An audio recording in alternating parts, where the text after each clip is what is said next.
अस्सलाम वालेकुम, नमस्ते, सत श्री अकाल। उम्मीद करता हूँ फिट होंगे, बेहतरीन होंगे, अपनी लाइफ अच्छे से एंजॉय करेंगे। हम तीनों की तरह देवों के देव महादेव और एपिसोड 4 और सेकंड पार्ट है। लाइक शेयर सब्सक्राइब कर दें प्लीज। स्ट्रेट चलते हैं वीडियो की तरफ। उनका नाम है Mohammad Sameer Khokhar, Rana Mohammad Ali, Ali Sakkar Iqbal. So guys let's start.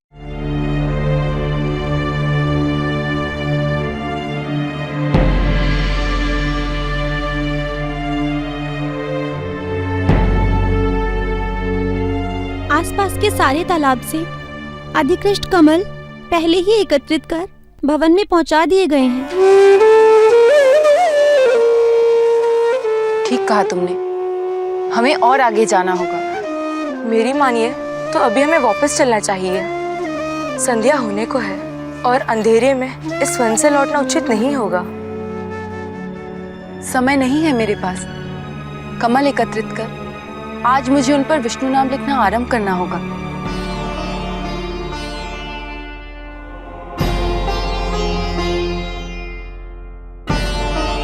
वो देखो वहां, मुझे लगता है वहां हमें कमल के फूल अवश्य मिलेंगे। चलो।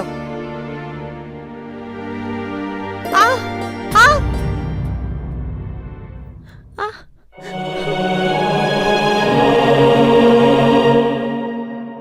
जया, नियति, तुम दोनों भवन वापस लौट जाओ। नहीं, हम आपको छोड़ के नहीं जाने वाले। तुम दोनों मेरे साथ आई हो, इसीलिए मेरे आदेश के अधीन हो। मैं जो कुछ भी कहूं तुम्हें मानना ही पड़ेगा। मेरी चिंता मत करो, थोड़े और कमल एकत्रित कर लूं, फिर मैं भी लौट आऊंगी। लाओ, ये मुझे दे दो।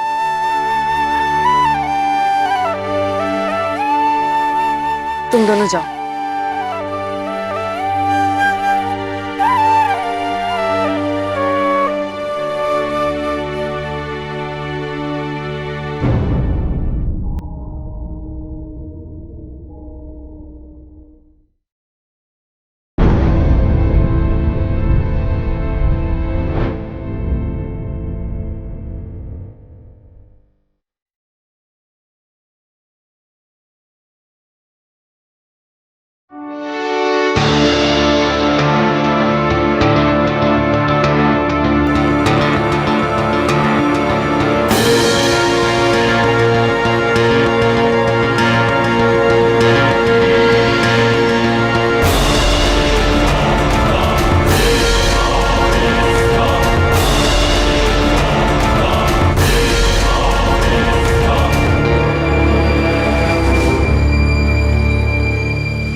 तुच्छ शिल्पकार का इतना दुस्साहस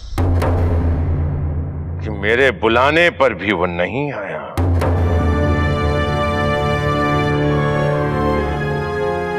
नहीं प्रजापति, दया कीजिए, दया कीजिए। मेरे पुत्र का कोई दोष नहीं, उसे तो इसकी जानकारी भी नहीं। वो तो मूर्ति निर्माण के लिए गंधर्व लोक गया हुआ है। ईश्वर साक्षी है प्रजापति कि हमने सदैव आपके नियम, आपके द्वारा स्थापित जीवन शैली का पालन किया है। आपके आशीर्वाद और प्रोत्साहन से ही हमें सब कुछ प्राप्त हुआ है। आपके साथ छल नहीं प्रजापति, नहीं। छल करना तो दूर, हमने तो कभी सपने में भी इसका विचार नहीं किया। हम में से किसी को भी इसकी जानकारी नहीं थी प्रजापति। मैं इन सब का मुखिया आपको वचन देता हूं प्रजापति कि दोबारा ऐसा नहीं होगा।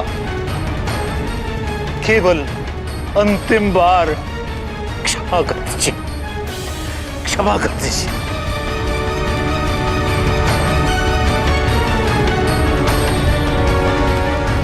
क्षमा तो मैंने अपनी पुत्री को भी नहीं किया।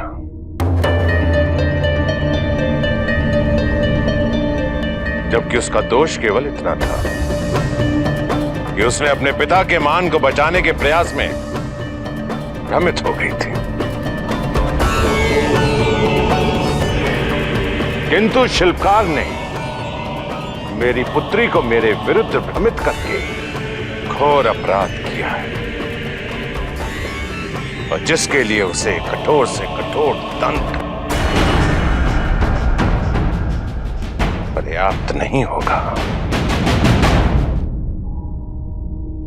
इसलिए इस अपराध का बोझ तुम सबको उठाना पड़ेगा। इस दंड में तुम सबको भागीदार बनना पड़ेगा। मैं प्रजापति दक्ष ये घोषणा करता हूं कि मेरे इस सभ्य समाज में इन लोगों के लिए कोई स्थान नहीं है।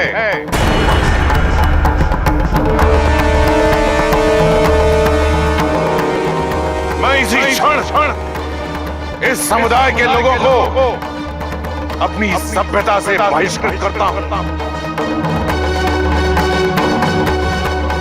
यदि किसी ने भी इनकी सहायता की या इनके प्रति सहानुभूति दिखाई तो वो मेरे दंड का अधिकारी होगा। नहीं, दया प्रजापति, दया। आप मुझे दे दीजिए जो भी दंड देना चाहते हैं, परंतु हमारी स्त्रियां, हमारे शिशु, इनके सर से अपना हाथ मत हटाइए।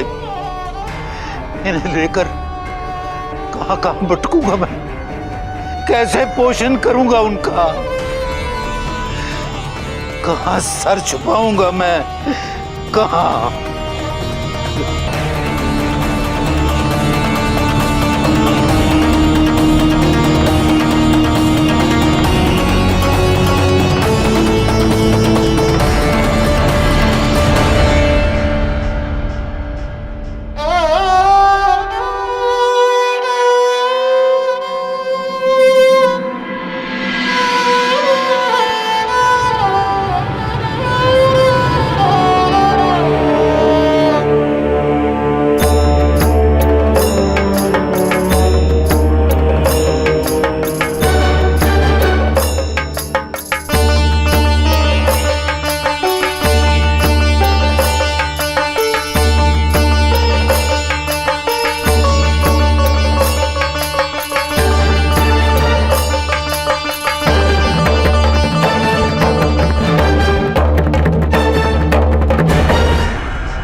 प्रजापति दक्ष जो है वो इतने इस चीज को लेकर क्रोधित थे। असल में वो बदला ही तो चाहते थे और वो उसको सजा ही तो देना चाहते थे। तभी तो पुत्री के अगेंस्ट उन्होंने सब कुछ किया, लोगों को दिखाने के लिए कि मैंने तो अपनी फैमिली को, अपने बच्चों को नहीं छोड़ा और उनको भी दंड दिया है, तो तुम किस खेत की मूली हो, तुम्हें तो सजा मिलेगी। और उन्होंने लास्ट एपिसोड हमने देखी थी, उन्होंने पूरे इनके दल को जो है बुलाया था कि तुम लोगों ने आना है, उसने भी आना है और उसके सामने दंड देना था सिर्फ उसे। लेकिन नाउ ऑन सिचुएशन ये थी कि वो सब आ गए, लेकिन वो जो है मेन था वो, और वो आया नहीं है। शिल्पकार जो था जिसने वो क्रिएट की, और वो उस चीज़ को लेकर और जो है प्रजापति क्रोधित हो गए उसी को लेकर के मेरे बुलाने पे नहीं आया, मैंने बुलाया है। और उसके ऊपर उनके पिता जो थे शिल्पकार के, और जो बहुत अच्छी एक्टिंग कर रहे थे नो डाउट, और क्रेडिट देना चाहिए इस चीज़ का, पूरे सीन में जान डाली हुई थी। और वो बंदा वहाँ पे खड़े होकर कह रहा है कि मुझे सज़ा दे दें, और उन्होंने रीज़न भी बता दिया कि वो कहीं और मूर्ति क्रिएट करने गए हुए हैं किसी और राज्य में, उससे तो खबर भी नहीं, पता भी नहीं इस चीज़ का कि आपने बुलावा भेजा है और पूरे दल को, हमारे कबीले को बुलाया है, तो आपने जो सज़ा देनी है वो हमें दे दें और या मुझे दे दें। उन्हें अपने ऊपर ले ली। तो एज अ पेरेंट्स जो है, वो चीज़ हो या एक्सेप्ट की उनकी प्रजापति की, लेकिन ये है कि वो अपनी मगरूरी में, गुरूर में, और वो नहीं चाहते कि मेरी वो जो साख्त बनी हुई है ना, इनके ऊपर होल्ड बना हुआ है, वो ना टूटे, और जो मैं जिसको मान रहा हूँ या पूज रहा हूँ, लोग भी उसी को पूजें और उसी धर्म को फॉलो करें। वो उस हिसाब से क्रोध में आ गया, मतलब वो अपने आप को उस लेवल पे समझना शुरू हो गए हैं। तो जिस तरह का वो फैसला कर रहे थे, जिस तरह की वो बातचीत वार्तालाप कर रहे थे, वो बड़ी, मैं कहूँ कि चिंतित थी इस चीज़ को लेकर के, यार वो आने वाले वक़्त में मुँह की खाने वाले हैं, क्योंकि वो अपने आप को उस पोज़ीशन पे समझना शुरू हो गए हैं। खुद ही फैसले ले रहे हैं, और जिस तरह उनके पिताजी उनके सामने फ़रियाद कर रहे थे, जो इनके लेफ्ट राइट ऋषिज़ खड़े होते हैं, ठीक है? तो वो जो हैं, एक तो वो पोलाइट वे में सोच रहे थे उस पिता का कि कितना अपमान हो रहा है उसका, कितनी बेइज़्ज़ती हो रही है, और गलत हो रहा है ये राज्य में, और ये नाइंसाफ़ी है। और दूसरी तरफ दूसरे ऋषि जो खड़े थे, वो मुस्कुराहट थी मन में, वो फीलिंग थी कि हाँ, ठीक हो रहा है, मैंने जो कहा है वो उसके मुताबिक ही हो रहा है। मतलब उनकी और प्रजापति दक्ष की सोच जो है वो एक जैसी ही थी। तो कहीं न कहीं वो चीज़ भी है। और बाकी ये है कि देखते हैं अब सिचुएशन क्या होती है। जी। जी, बिल्कुल जी। और सती जी की बात करें, और दासियाँ जो हैं वो दोनों साथ हैं, और कंवल के फूल ढूँढते-ढूँढते एक तालाब पे पहुँची हैं, और वहाँ पे देखते क्या है कि कोई कंवल का फूल उन्हें नज़र नहीं आया जब। तो फिर दासियों ने बताया कि यहाँ के आस-पास के जितने भी तालाब थे, हम उन सब तालाबों से फूल जो है वो पहले ही महल में पहुँचा चुके हैं। तो यहाँ पर आपको कुछ नहीं मिलेगा। फिर सती जी जो हैं, देखते-देखते उनकी नज़र एक दूर तालाब पर पड़ी, और उन्होंने कहा कि मुझे लगता है कि वहाँ से हमें फूल ज़रूर मिलेंगे। लेकिन दासियाँ जो हैं वो ये कह रही थी कि शाम भी होने वाली है, तो ऐसा करिए कि अब वापस चलते हैं, क्योंकि अंधेरे में ये काम करना बड़ा मुश्किल होगा। तो सती जी ने कहा कि मेरे पास टाइम बड़ा कम है, तो बेशक अंधेरा होने वाला है, लेकिन वक़्त मुझे इजाज़त नहीं देता कि मैं इस चीज़ के ऊपर कॉम्प्रोमाइज़ करूँ, मुझे जाना ही होगा। 7 दासियाँ चली हैं, एक दासी जो है उन्हें चोट पहुँची है जब, तो उन्होंने देखा कि दासियाँ जो हैं मेरी वज़ह से तकलीफ़ में हैं, तो फिर उन्होंने उन्हें कहा कि आप वापस चली जाइए, और मैं अकेले ही ये काम कर लेती हूँ। लेकिन दासियाँ जो हैं वो महारानी हैं, उनको अकेला तो छोड़ नहीं सकती। उन्होंने कहा है कि आपको हम अकेला नहीं छोड़ सकती। तो सती जी ने कहा कि मेरे साथ आप आई हो, आप मेरे अंडर हैं, और ये मेरा आदेश है, मेरा हुक्म है, और मेरा हर हुक्म आपको मानना ही पड़ेगा। आप वापस चली जाइए। तो वो वापस चली गई हैं, और सती जी जो हैं उनका तन्हा यहाँ से सफ़र शुरू हो चुका है। बिल्कुल जी। और ये हमें लगा शायद हो सकता है मिल गए होंगे, पिछले एपिसोड में कह रहे थे, लेकिन मिले नहीं हैं। वो असल में तालाब बिल्कुल खाली था, और आगे जो है वो अब उनको कुछ नज़र आए हैं फूल, और वो लेने के लिए गई हैं, लेकिन ये है कि अकेले ही अब आगे सफ़र कर रही हैं और अकेले ही लेके जाएँगी। अब आगे हो सकता है कुछ ऐसी हैपन हो जाए कि उनको मिल जाएँ, क्योंकि अब और वो अकेली है ना, अब वो अकेली हैं। तो पहले दासी साथ थी बहरहाल तो वो अकेली हो गई। ये है कि फिर भी जो है कठिन सिचुएशन है, अकेले हुँ, जाना, फिल बिल्कुल। वक़्त तक तो कुछ भी नहीं ना मिला था। हुँ, तो बाकी जो दक्ष है वो तो ज़ाहिर है अपना अहंकार में है अपने, और गुस्से में है, और इसीलिए तो अपनी बेटी को भी जो है वो सज़ा दी, ताकि जो वहाँ पे अगर सज़ा दी जाएगी तो फिर लोग ये नहीं कहेंगे कि जी इसने कठिन सज़ा दे दी प्रजापति ने। तो इसलिए जो है उसने ये उनको जो है वो मुल्क बदर कर और दिया, एक अपने तरफ़ा जो है फैसला है। वो राज्य से निकाल दिया, हुँ, और उन्होंने कहा कि कोई दया नहीं है, कोई कुछ नहीं है। हुँ, बिल्कुल जी। बहरहाल अब उनको जाना पड़ेगा, लेकिन आ गए हैं अभी शिव भगत भी, जो ऋषि हैं, हाँ। वो भी आ चुके हैं। अभी देखते हैं आगे क्या होता है। हुँ, देखो जी, और दैट्स सी जी। ये सिचुएशन तो इस तरह कॉम्प्लिकेटेड हो चुकी है, लेकिन आप लोगों के कमेंट्स बड़े ज़बरदस्त आ रहे हैं और प्यार मोहब्बत बड़ी दिख रही है। Thank you so much.